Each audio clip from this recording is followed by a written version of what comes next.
Welcome to the Hair of the Dog podcast. I'm Nicole Begley, and today we are diving into the world of commercial pet photography with one of the pet photography founders herself, Jamie Piper from Cowbelly. Stay tuned. Welcome to the Hair of the Dog podcast. If you're a pet photographer ready to make more money and start living a life by your design, you've come to the right place.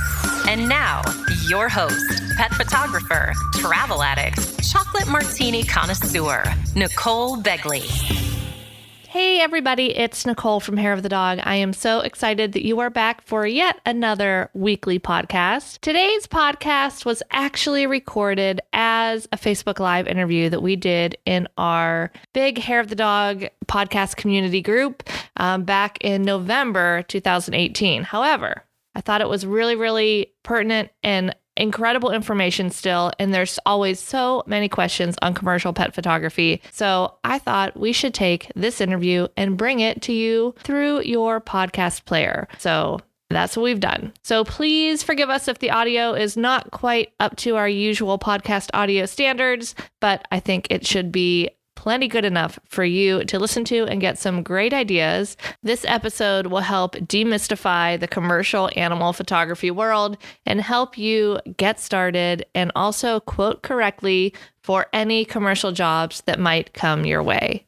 Hi, everybody. Nicole here from Hair of the Dog, and I have a very special guest. I have Jamie Piper of Cowbelly Photography here with me, and we are going to be talking all things pet photography. So Jamie, why don't you tell us a little bit about your background and how long you've been doing commercial photography and all that good stuff. Give us your story.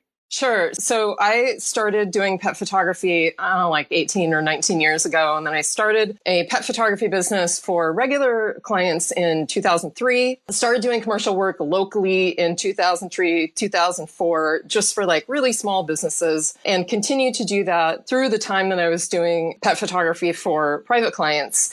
And in 2008, I did my first big 5-day produced shoot with tons of people and huge shot list. So that was 10 years ago. And then in 2015, I decided to drop the private client photography altogether. And it wasn't because I didn't enjoy doing it. I just didn't find it challenging anymore.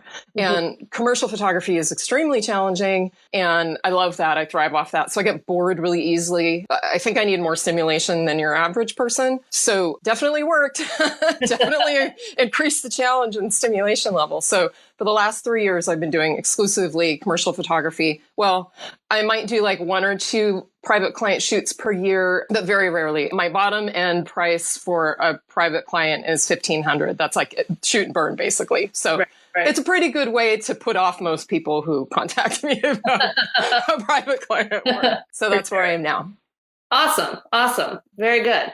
Well, let's just jump into some of the questions. I know our first question here is from Travis, and it is pretty much what is considered commercial photography? What's the difference between private clients and commercial photography? Like, what are we talking about here?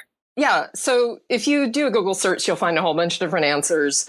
And my favorite answer, and the one that's easiest for me to remember, and I think will be easiest for you guys to remember, is if you are creating photos that are going to be used to sell a product or service for business of any size, that is commercial photography. So you could do a shoot for a private client, and then they'll email you 2 weeks later and say, hey, I have a real estate website and I really want to use your photos on a flyer or on the website. That is commercial work. So that would be you're licensing that image commercially, not for like a print that's going in someone's home. Right. So product services for any kind of business, that's commercial photography. Awesome. And that kind of leads us into our next question, which is from Shalina. And she wants to know, what's the best way to approach or start to find that first commercial client? Yes. So can you repeat the question verbatim? Yeah, you got it. She says, what is the best way to approach or find that first commercial client? Okay, great. And the reason why I asked you to do that, Nicole, is it's actually 2 different questions in one, and I have 2 different answers.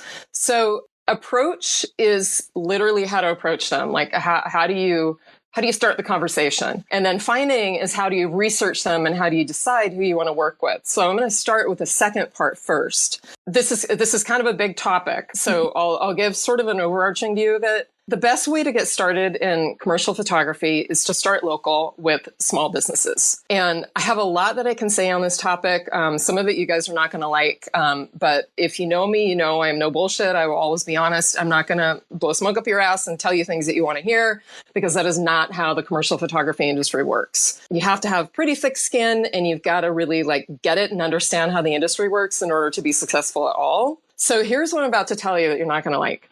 If you've never done any commercial photography at all, if you've never scheduled a photo shoot that was strictly for commercial photos, I strongly recommend that you start portfolio building for commercial work. It is, I've said this multiple times in the last week, it's a totally different animal than portrait photography. The photos are even different, and it's more challenging for sure. Clients have much higher expectations because generally they're spending, 4, 5, 6, 10 times more money. And so you have to be able to deliver what they're asking you for, especially if you want to get testimonials, referrals to other companies they know. So here's how I started, and this is what I recommend for those of you who are new and trying to find those first few commercial clients. Use the relationships that you already have. So maybe you're friends with a dog daycare owner, or you shop at a pet store regularly and you know the employees there, or whatever. Any kind of small business that's local, does not have a national presence, is who you should be targeting. And pitching to them is going to be really easy because you are offering them a free photo shoot and free images. Now, when you do that, those of you who have created pricing for your portrait photography will understand this. You're going to do the same kind of value-added stuff as you would do for a package for a private client. So you're not going to give them 1,000 images, at maximum resolution that they can use for anything they want. And even if they grow to be a national company, they can use them in a magazine ad or something. You're not going to do that. So you'll want to restrict the licensing, restrict the quantity of images they're getting. So maybe you give them something like 25 images are included in the licensing, and they're just for web and collateral, which is print, things like brochures, business cards, flyers, that kind of thing. And then if they want to license more, they can for a very small price. So maybe like $100 an image or something. But really what you're doing is you're practicing. You're trying to get the feel of how to carry that kind of responsibility where you're shooting all day and shouldering all the risk. If the shots don't turn out, it is on you. And you really have nothing to lose because the client didn't pay you anything for it. So all that said, think about who you would want to shoot for free. If you've had problems with a local business, you're not gonna want to work with them. So work with people that you think would really value what you're giving them, even though they're not paying for it. And if it feels awkward or the person seems hesitant, you can say, well, if you would like to give me a donation, that's great. If you feel like it's worth something, right, send me $300 afterwards or whatever. So you don't necessarily have to do it for free, but it's a lot easier to pitch something you have never done before, right, when it's free. And so the problem is, if you haven't done any commercial shoots at all, you have nothing to show the client. Right. You don't have a portfolio. You don't have a client list. You are brand new. So even if you've been doing pet photography for 10 years, you are JSO in the commercial world, right, because commercial photography is a whole other industry. Yeah. And it really... Yeah, the stakes are higher. The people are paying money. They want to make sure that they know that you're going to be able to produce in that capacity. Absolutely. So hopefully I just answered both parts of that. Yeah. I always recommend people go there in person. So if you can get a meeting with the owner, it shouldn't be hard to do because you're pitching free photography. And if they go to your website and they see your photos, they should be like, yeah, duh. So decide who you want to work with, who you think would value what you're giving them, what kind of images you want to create to put in your commercial portfolio. And then I would do, guys are not going to like this, but I would do probably 8 to 10 commercial shoots, portfolio building, so that you can get really, really, really comfortable with what you're doing before you're having to deliver for payment. Absolutely. And you have a variety to show potential actual paying clients. Exactly. Like the just starting out portrait photographer that their whole portfolio is just their dog. It's like, well, exactly. No, we need other things. Exactly. And, 2 different product companies in a commercial portfolio is really not enough. Right. to impress, someone in an ad agency or a medium-sized company or an international company is just not enough. All right, awesome. Yeah, I think that answered that really well. So our next question comes from Cindy, and she has a question about licensing images that you already own. So maybe first you might want to mention just what licensing is. And then her question is how to charge licensing for an image that she's already created. Yes, that is a great question. And it doesn't have an easy answer, unfortunately. None of these things have an easy answer. It's okay. But commercial photography is so complicated that even though I've been doing it for 15 years, I wrote a full page of notes last night that I could refer to during this interview. So yes, when a commercial client contacts you of any size, I don't care if they're a small business, a single sole proprietor, or, a multinational corporation, makes no difference. And they want to use your images commercially, again, to sell a product or service, you are doing what's called image licensing. The image has a license. The license defines what they're using that image for. And you literally write in the image license, it says image license on your contract. And underneath that, you write what that is. So it might be full page single ad in Modern Dog magazine, 30,000 distribution, North America only for 12 months. Or whatever. Well, it's not there. Okay, I guess it would be, does it come out monthly? Anyway, you guys know what I'm saying. 1 month. Whatever it is, you define the time, you define the specific usage, and you define the quantity. And then you have a price. So you create that license and you send it to the client. So this is also a two-part answer, if I'm remembering correctly. And I'll get back to the pricing in a second. Yep. So you create that license, you send it to the client, and you say, does this work? And then you negotiate if they say, oh, that's on my budget, which they pretty much always do. So you have to get comfortable with negotiating. That's a big part of commercial work, is negotiating. So once they agree to your price, you invoice them. You include the image license itself on the invoice. So it's very, very clear what they're licensing, what they can use it for. You include your terms of use. And then they pay for the invoice, which is agreeing to the terms and the license. And then you send the file to them electronically through Dropbox or WeTransfer. I personally use WeTransfer because you can see if the client's downloaded them. So it solves a lot of long-term problems. So that's what the process looks like. I think she had asked, I went back and asked for clarification. And then she had asked, well, either one, what does the process look like? And then how do you decide how much to charge? So that's the process. How much to charge, unless you've been doing it for a really, really, really long time, you're not going to be able to pull a number out of the air off the top of your head. I can do that now, but I've been doing it long enough that I am falling back on all the experience of all the similar licenses that I've done, but I still get requests for licenses and I'm like, I have no idea. I've never done anything even remotely close to that, and I have no idea what to charge. So you will use what I call pricing tools, and these are going to be invaluable to you. I have 5 pricing tools that I use. The ones that I'm going to recommend are PhotoQuote, which is software. You have to pay for it. I think it's $150. A one-time fee or a subscription? Yeah, it's a one-time fee still. And those of you, FYI, who have the old version, they came out with a new version. I want to say it was like late 2016. Those of you who have the old version should upgrade to the new, because the new version includes social media now. So anything social media related, they have pricing suggestions in there. So PhotoQuote is, if you're doing any commercial work, please invest in PhotoQuote. I honestly don't know how I would be able to create pricing without it. So PhotoQuote is one option. Getty Images has a calculator, like a stock calculator online. And you literally do a Google search for Getty Images calculator and you'll find it.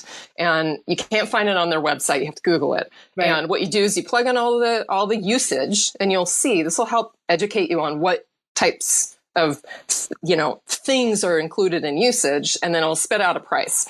That price could be for any size company. So it's usually extremely high. You're like, oh my, $30,000. There's no way they're going to pay $30,000 for this photo.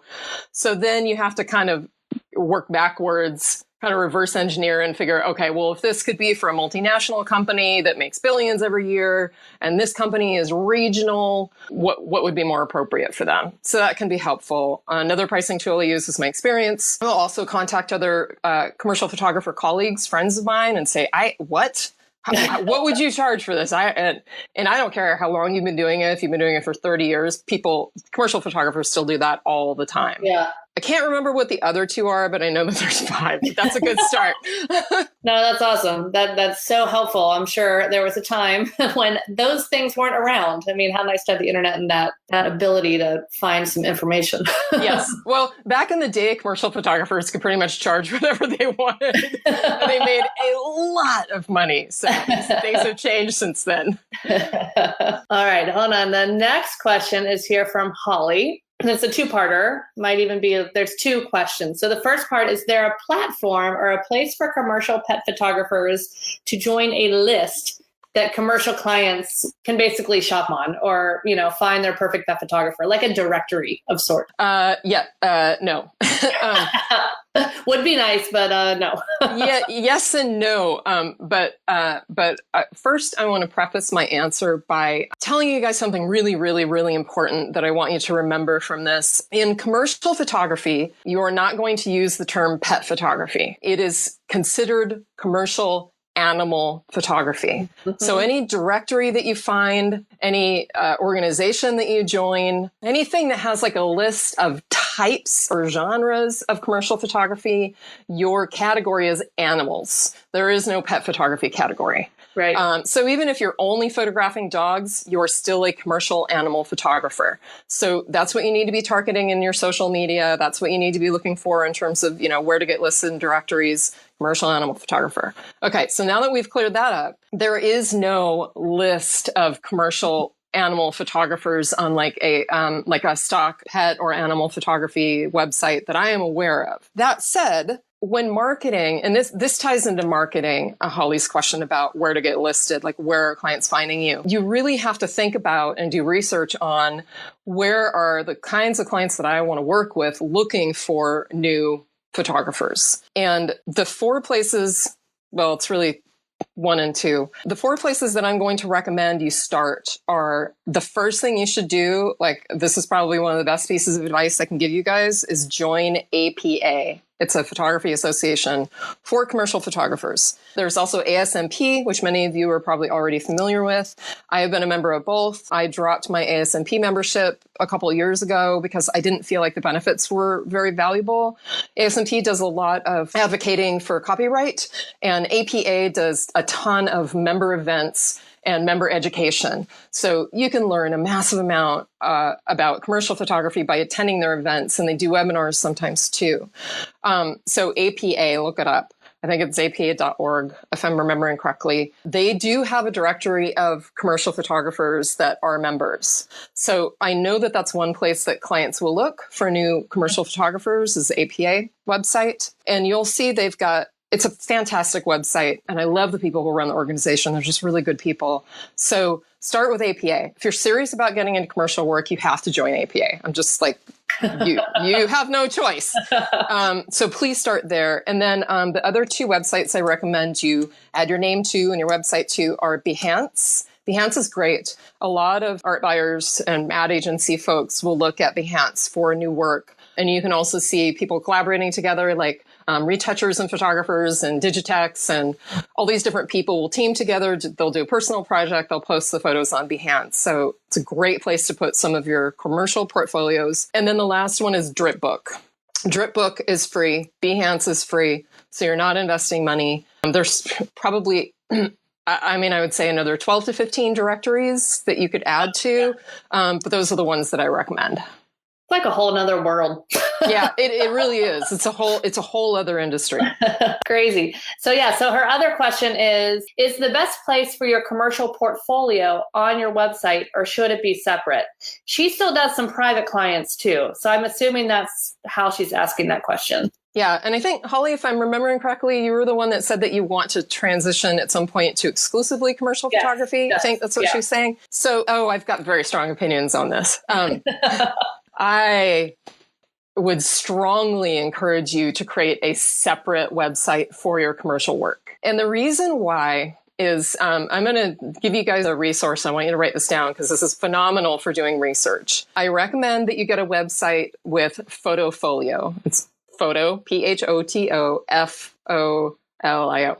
Yeah. PhotoFolio is the website. The vast majority, and other website providers might disagree with me, but the vast majority of highly successful commercial photographers use PhotoFolio for their portfolios. When you go on PhotoFolio and you research the websites that these commercial photographers have, you'll see that they are no fluff. Like in pet photography, it's all about branding and making things pretty and having tons of information. And there's a lot of writing and stuff. And you've got like graphic elements, and you don't have that in commercial photography. It is all about the images. The focus is on the images. So your branding is a logo, and that's basically it. Yeah. And maybe some of the colors and the fonts that you choose. But the focus is on the photos. You want to have them big, front and center, and they have to be freaking perfect. We're talking retouched.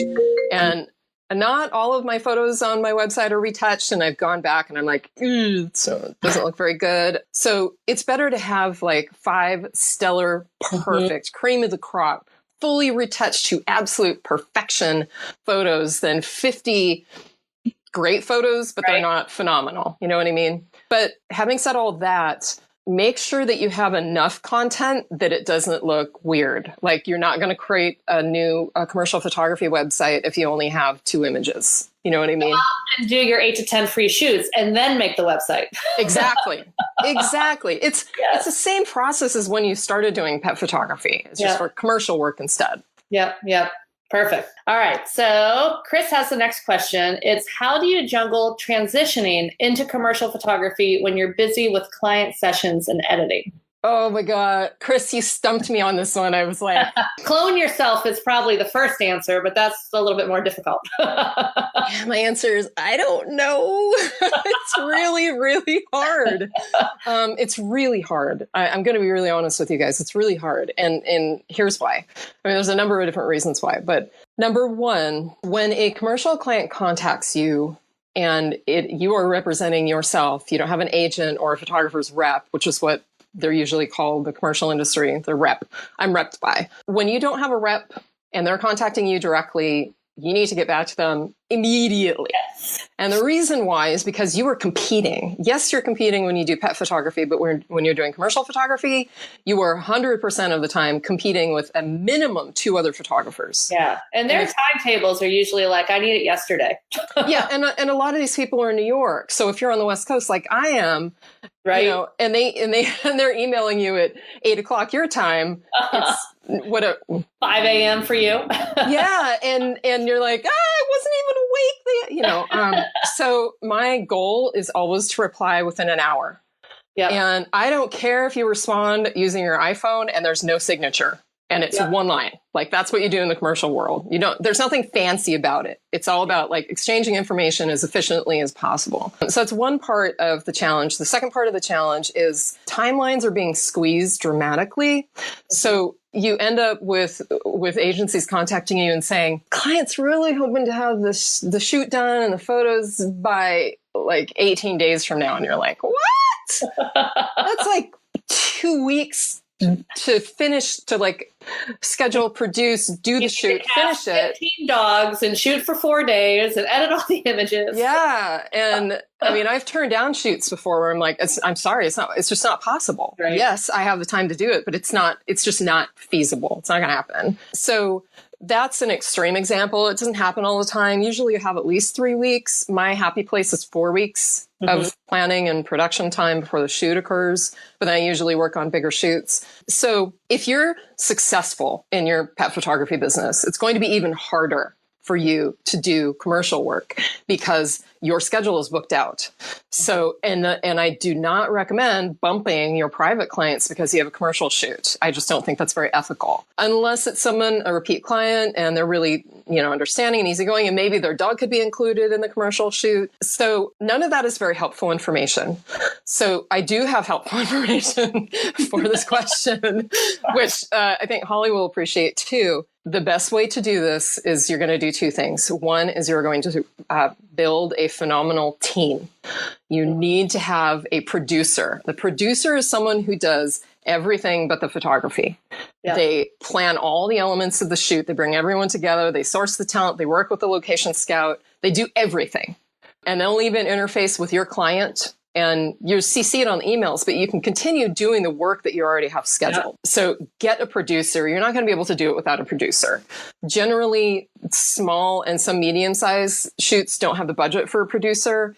But even if it's just a matter of like hiring a friend who's willing to work for $20 an hour, and they organize a very detailed, thank you, Nicole, a very detail-oriented, organized, on the ball, on time friend, or an event planner who's just getting started. I don't care who it is. It's just someone who can do that work that you don't have time to do. Yep. So you have to have a producer, and then you need other team members as well. You're going to need to use a digital tech, and that's someone who is on set with you with their laptop, and you're tethered to the laptop with a cable, and they ingest the images using Capture One software, and they will flag all the bad ones that are blurry and the exposure is off, so they can easily be deleted. So that will significantly cut down your post-processing time on these thousands of images that come from the shoot. So definitely use a digital tech, and then also get a really great retoucher on board, because you're not going to have weeks to spend after the shoot focusing 100% on that client and processing the images and doing all the retouching. So you're going to need a producer, a digital tech, and a retoucher in order to focus full-time on your business, your pet photography business and clients, and do commercial work.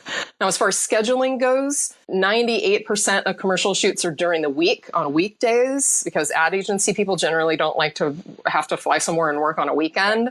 I can't blame them. So if you can, every 2 to 3 weeks, I'm referring to my notes here because I had to think about the timing. If you can, every 2 to 3 weeks, block off a 2-day chunk. Keep it open. If possible, just book clients outside of that.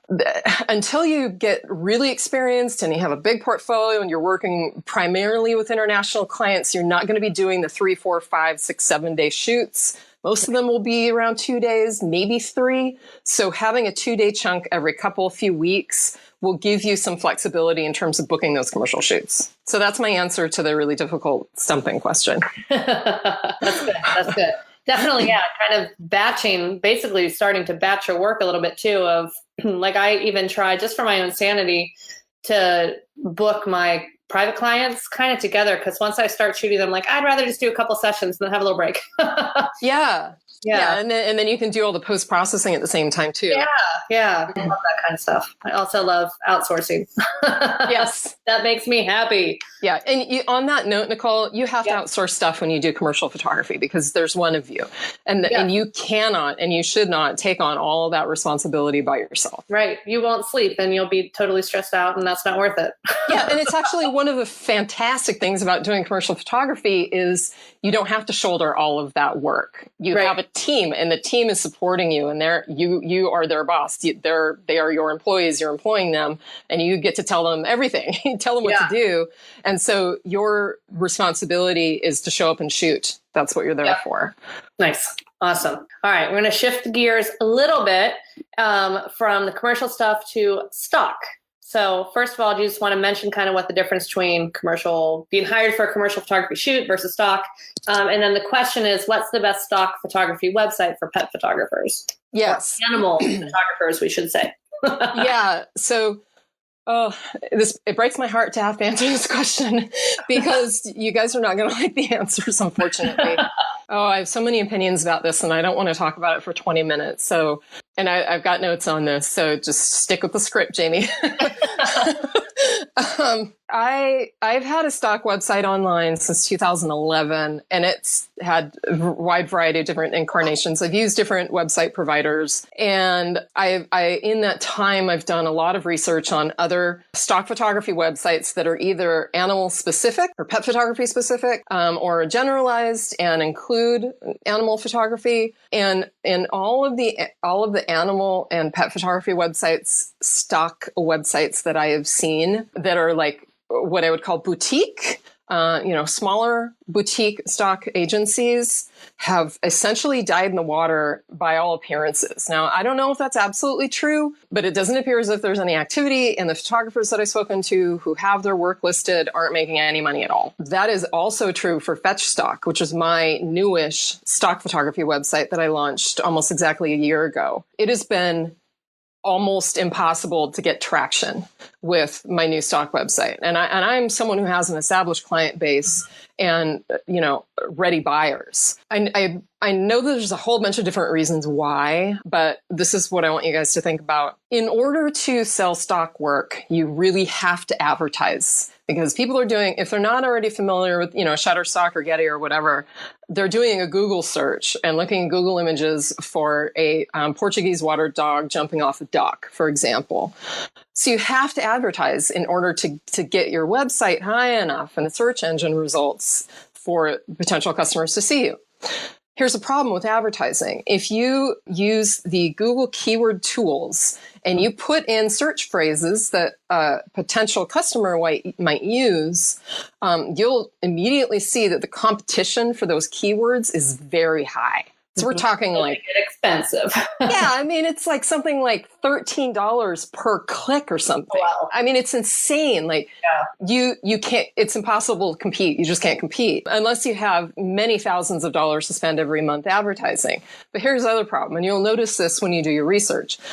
You do a Google search for a Portuguese water dog jumping off a dock, and you will see ads from Shutterstock and iStockPhoto and Getty and all the other ones that say Portuguese water dog jumping off dock. I don't know how they do it, but you click through and it is search results for all of the Portuguese water dog photos they have on the website. But there's no dog jumping off a dock. Jumping off a dock. I don't know how they do that, but so you're talking about a very, very specific search phrase, and they're driving traffic to their site from that, and they're on the first page. So not only are they in the first, 3 organic results, but they're also in all the ads as well. Yeah. So that's one huge problem. The other huge problem that's, in my opinion, insurmountable is the big stock agencies have accounts for ad agencies and commercial clients. They have accounts. They're invoiced. Mm-hmm. And they have accounts receivables that collect payment for these invoices, every 30, 60, 90 days, whatever their terms are. And you can't set that up as a small boutique. It's just not. To have the functionality on the back end would be extremely expensive. I know because I've looked into it. So you can try setting up a subscription model, but that's really only going to be effective if you've got, many, many, many thousands or hundreds of thousands of dog and cat photos on your stock website. So then you're getting into huge volume, which increases the price. So there are a whole bunch of reasons why these boutique stock, like pet photography and animal photography websites, including my own, haven't succeeded in the way that I've hoped, over the years. My best advice to you guys, and it pains me to say this because I've been against them for so many years, but is to submit your best content and your most unique content. So Portuguese water dog jumping off a dock is a good example, or photos of dogs and cats together. Perfect. A lot of people want that and they're hard to find. To take your best content and submit them to Getty. And Stocksy is another website that I love. I think some of you guys will really like Stocksy. So I recommend Stocksy, Getty, and Gallery Stock. Do any of those sites limit what you can do with your image outside? Like limit how you can sell that image? No, and you should not do anything exclusive unless you're guaranteed some sort of income, because you're just giving up potential revenue. If a client contacts you directly, you can't license the image. So you should never sign an exclusivity contract.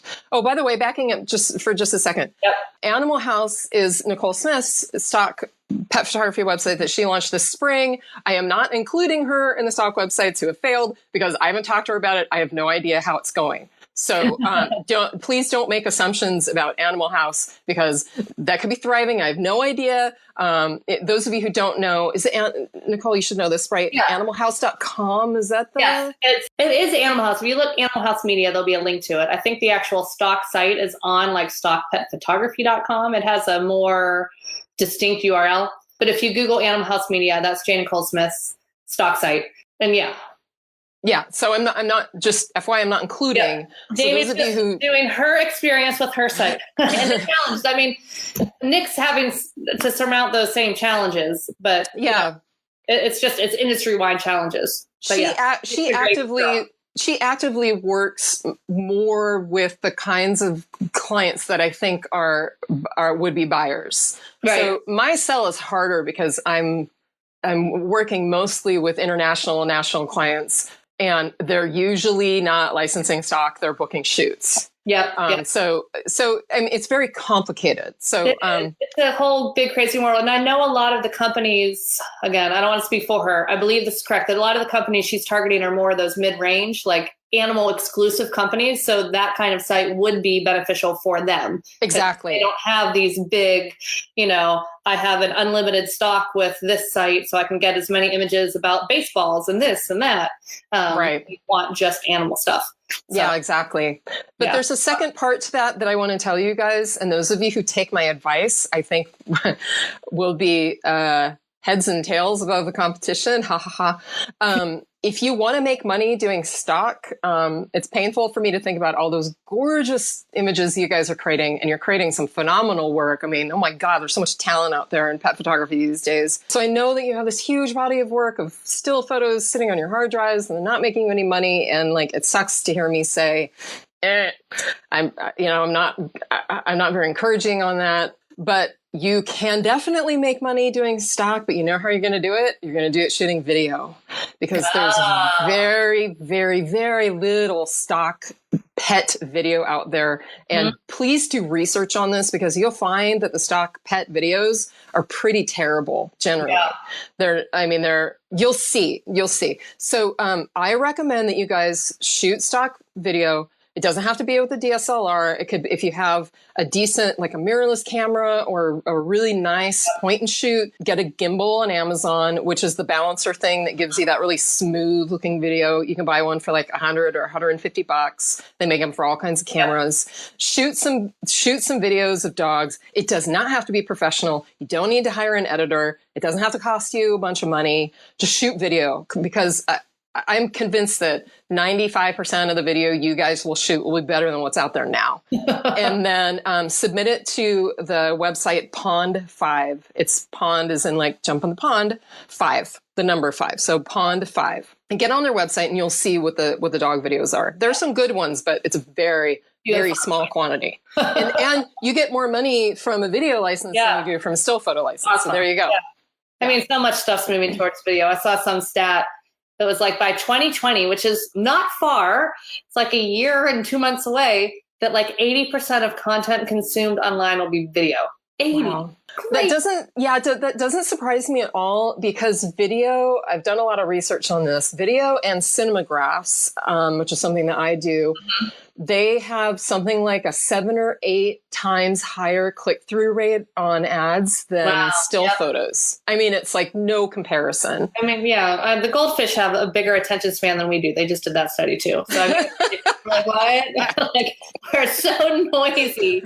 And people can't pay attention to anything. Yeah. So they're like, oh, movement. Oh, what's that? Yes, exactly. All right, awesome. Now that was good. I mean, good info. There is one more question here from Keith. It's kind of similar to the others, but is there a method to find out if there are pet product businesses in your area? And then he also is asking about a link or a submission process for fetch stock. Yeah, so I'll answer the second question first, because it's easy. I'm not inviting contributors because I really wanted to get traction. I wanted to have some sort of encouraging news that I was, making consistent sales before doing that. And that has not happened. I don't really know what to do with the site right now. I'm thinking it would be nice to have a partner that wants to take it on and try and make some money for everyone. But I don't know. I don't know what I'm going to do with it right now. So unfortunately, I'm not currently accepting submissions. If that changes, there is information. If you go to, I think it's like the info menu item, you click, there's like I think there's a submission page. It might be in the FAQ as well. So look at that in the future. Sorry, I know it's a really lame answer, but that's my answer. The second part, yes, I do have an answer to that question. Talk to pet store owners in your area, because oftentimes product manufacturers that are like the size of client that you would want to work with, have approached the stores, and they may even be selling their products in local stores. So the store owners may be familiar with what those products are. The other thing is if you have any dog magazines in your area, it seems like most metropolitan areas, Tucson is where Keith is. I would think that Tucson has some sort of pet or dog magazine. Contact the editor because they know everyone. They know everyone and they know who the local pet product manufacturers are. So that's what I would do. Perfect. Awesome. Good place to get started.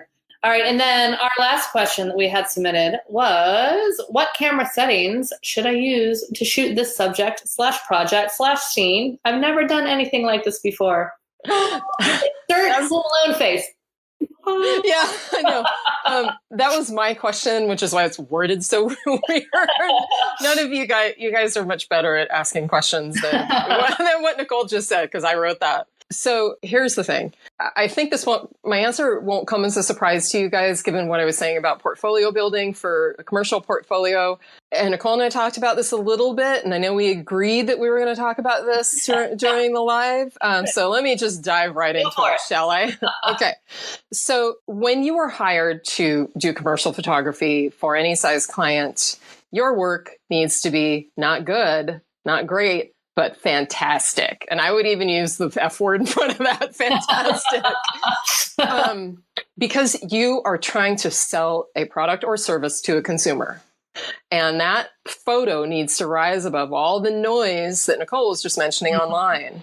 And in order to rise above all the noise, it needs to be stellar. If you don't feel confident that you know how to shoot that subject or in that area or that time of day or whatever, don't do the shoot.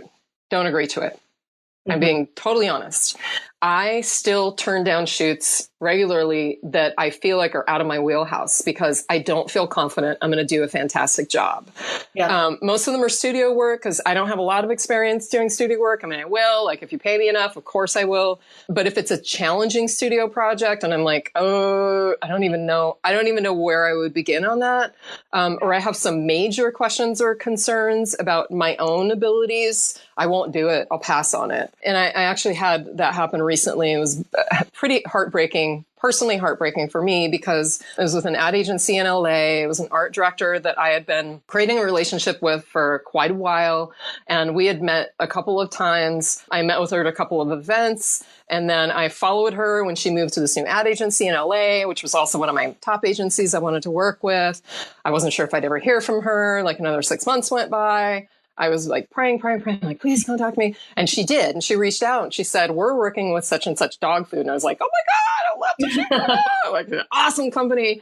And it was a shoot that was out of my wheelhouse. Yeah. And they were really excited about working with me. And I wanted to work with her and that agency so bad. Right. But you guys, I turned it down. Yeah. And the last thing you want to do is work with them and not do a great job. And then like, you're never working with them again.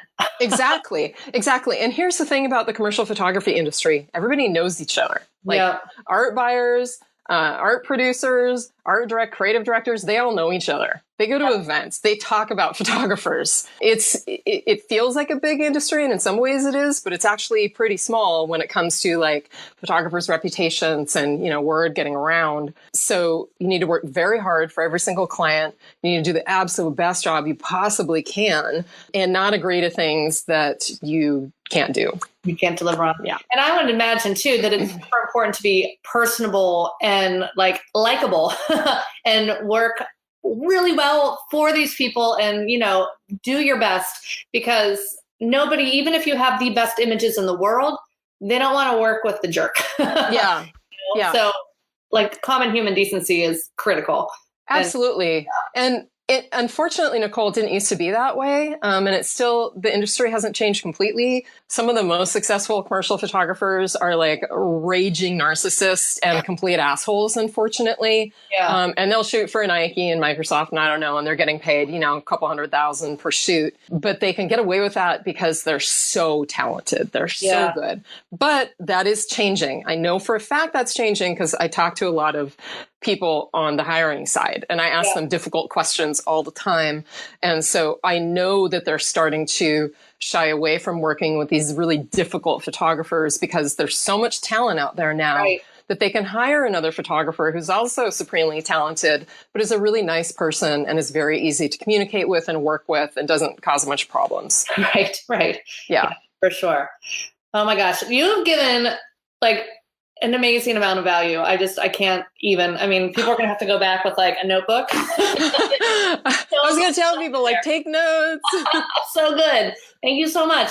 And, if people want to learn more, because there's so much more. I mean, you could probably literally go on about commercial photography for like the entire week. We'd be here till Friday.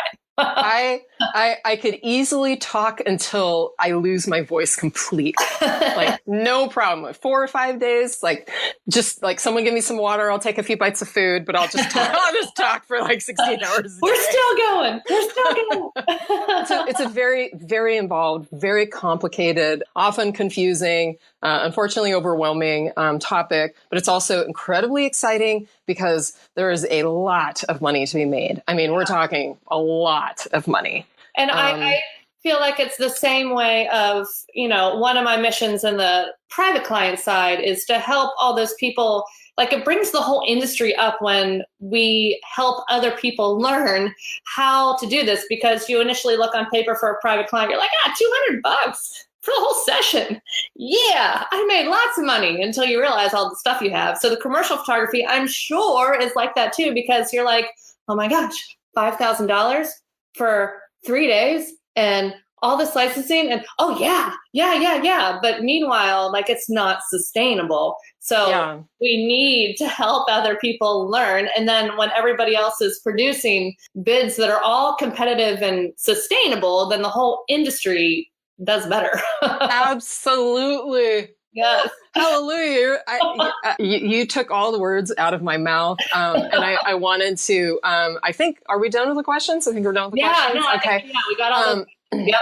The last thing I wanted to say, and this is really important, some of you guys may be wondering, like, why in the world am I sharing all this information? I have my commercial photography guides, which I can mention in a second, but there is a massive amount of information in the big bundle, which has like 520 pages and all the documents and forms and like 11 different guides and a 356-page ebook. I mean, it's just a massive amount of information. Everything. Possibly need. Everything you could possibly need to get started in the commercial industry. So I'm sure some of you have wondered, why in the world would I be selling all of this information when y'all are my competition? And I know this because our directors often tell me who I'm competing with after the fact, and sometimes they'll even tell me while I'm bidding. And I even know sometimes how much you guys estimated.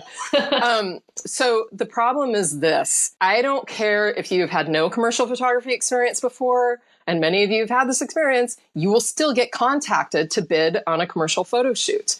And it's about your work, because your work is the most important thing. And so if you've never done it before and you're thinking, like, the first big shoot I did was like $18,000, I think. And it should have been at least a $75,000 shoot now that I know 10 years later. So in my mind, I'm thinking, oh my God, $17,500. And it was probably like $12,000 net, maybe. I left so much money on the table. And the client took advantage of me because I was ignorant. Right. And unfortunately, what happened was another commercial photographer who makes a living at commercial photography lost that job to me because I was inexperienced and I didn't know any better. And that's happening to me. Like, I can't tell you guys how many shoots I lose to people like you. Not you, Nicole, but I mean the viewers, because you guys are so dramatically underbidding, because you don't understand the value. You don't understand how the process works. You don't have all the information and the knowledge and the tools that you need to be really professional and operate as a traditional commercial photographer would. So I want to do two things. I want clients to stop taking advantage of inexperienced and naive photographers and have so much money left on the table. And I also want to stop losing jobs to photographers when it isn't even a fair competition. You know, if my bid is $50,000 and they're bidding $20,000, and the client's like, well, I can tell they don't have everything they need in their bid. Like, I can tell they probably haven't done this before. They don't care. But They're like, we'll solve all the problems that come up. And even if we have to do a reshoot, it's still going to cost less than what Jamie's charging. You know what I mean? Yeah. And then the final thing is it pains me to do reshoots for clients that I really love, who've hired the cheap, inexperienced photographers that could not deliver on what they promised. And then the client has to reshoot, and then they're like, shit, okay, well, we just wasted all that money. Now we're going to work with someone who is experienced, who we probably should have hired to begin with. It's painful to hear that. And I've had many of those stories before. So I'm not as generous as you guys think I am. I have selfish reasons for sharing all this information because, as Nicole mentioned, especially in the commercial photography industry, the more knowledgeable everyone is, the more sustainable this is for all of us. I hope that makes sense. Yeah. And I mean, truly, a commercial photography world is not some place where you just want to be like, I'm just going to dip my toe and see how this water is. Like, you need to be prepared. I'm part of my French with big shit, you know? Yeah, like, there's a lot at stake here. I mean, legally for you, for the client, for the images they're expecting you to produce. And it's just important to be educated, and how lucky we are that there's information out there and people willing to share that, because it didn't always used to be that way. It was all very hush hush. And so like you were left how you learned, which was like, I think I do this, but there's no excuse to think you do this anymore. There's resources now, like your Big Bundle, which has so much information to help get people on the right foot and approach this successfully. There actually is no other written information like this available online, which is no big surprise because, again, commercial photographers don't want to share all their secrets because everyone is competition. Everyone. Yep. Even you're competing against commercial photographers who have never photographed a dog before. They get hired. Just chats my hide so much. I'm like, but he doesn't know how to photograph animals. I do. So everyone is your competition, unfortunately. So yeah, you can either spend 15 years trying to create the experience yourself and do all the research that I've done, or you can just spend a couple $100 and buy the bundle and spend the next 3 or 4 months reading it and be able to move forward with confidence and knowledge. Yes. Amen. Woo. Yes. Awesome. Thank you so much for joining us. You're so welcome. I mean, the amount of information you shared was fantastic, and that's just the beginning. So thanks so much, Jamie. Oh, the one last thing, and it won't be long, on the website that I have for the commercial photography guide. So if you guys are curious, but you're not ready to dive in, go to the blog, follow the blog post. There's a mailing list subscription, so you can sign up for the mailing list. Probably maybe once a month, I'll send out an email with new blog posts. I'm calling them articles. And so these will be really valuable articles on commercial photography. So you can start there if you want to. Fantastic. Thanks so much. You're welcome. Thank you. Yeah. Have a great week, everybody. Thanks for joining us. Thank you. Bye. Thanks for listening to this episode of Hair of the Dog Podcast. If you enjoyed this show, please take a minute to leave a review. And while you're there, don't forget to subscribe so you don't miss our upcoming episodes.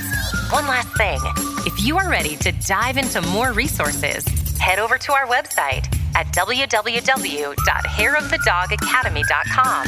Thanks for being a part of this pet photography community.